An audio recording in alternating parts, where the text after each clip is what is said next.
Bollywood silver screen presenting मेज runner part 1। इस कहानी की शुरुआत में एक लड़के को दिखाया जाता है जिसे अभी अभी होश आया है।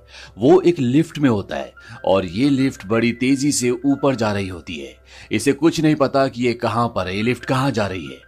और तभी वो लिफ्ट रुक जाती है। ऊपर से इसी की उम्र के कुछ लड़के एक ढक्कन खोलते हैं और इसे लिफ्ट से बाहर निकालते हैं। इसे कुछ समझ नहीं आता कि ये कहां पर है, इसीलिए भागना शुरू कर देता है और भागते भागते ये गिर जाता है। और जब वो खड़ा होकर देखता है तो चारों तरफ ऊंची ऊंची दीवारें होती हैं। ये दीवारें पूरी तरह से सपाट है। इसके ऊपर चढ़ना लगभग पूरी तरह से नामुमकिन है। इसके बाद इसे लकड़ी की एक सेल में डाल दिया जाता है जहां पर एक लड़का इसके पास आता है। वो कहता है कि मेरा नाम एलबी है, तुम यहां से भागने की कोशिश मत करना। और वो इससे इसका नाम भी पूछता है, लेकिन इसे अपने बारे में, अपने नाम के बारे में कुछ भी याद नहीं होता। एलबी उसे कहता है चिंता मत करो, 2 दिन में सब कुछ ठीक हो जाएगा। यहाँ पर जो भी नया आता है उसके साथ ऐसा ही होता है। वो एलबी से पूछता है कि ये कौन सी जगह है। एलबी उसे अपने साथ बाहर ले जाता है।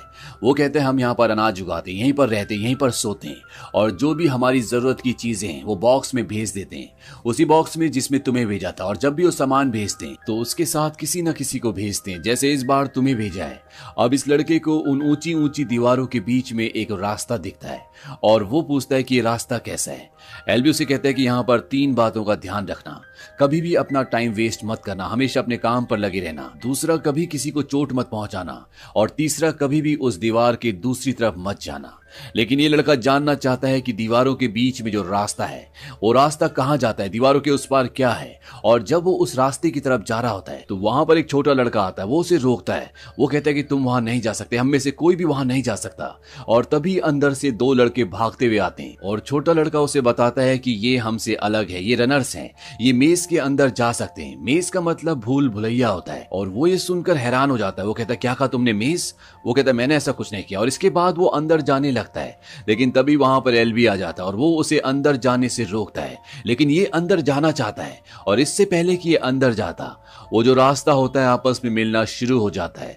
दरअसल ये एक तरह का दरवाजा होता है जो मशीन से जुड़ा होता है और ऊपर मशीन की जो गरारियां होती है वो घूमना शुरू हो जाती है और चंद ही पलों में ये दोनों दीवारें आपस में मिलकर पूरी तरह से बंद हो जाती है। अब रात को यहाँ पर जितने भी लोग होते हैं वो सब के सब खाते पीते डांस करते हैं। और तभी उस लड़के के पास जो आज पहली बार यहाँ पर आया, जिसे अभी तक अपना नाम भी याद नहीं आया, उसके पास एक लड़का आता है और वो उसे कुछ लड़कों को दिखाता है। वो कहता है वो सब के सब रनर्स हैं। वो हर सुबह मेज के अंदर भागते हैं, वो यहाँ से बाहर जाने का रास्ता ढूंढते हैं और ऐसा वो पिछले 3 सालों से कर रहे हैं, लेकिन अभी तक उन्हें कामयाबी नहीं मिली। ये सब बहुत ताकतवर है, हमसे अलग हैं। और कोई भी रनर अगर मेज के अंदर भूल भुलैया के अंदर फंस जाता है, शाम होने से पहले वापस नहीं आता, तो उसे कभी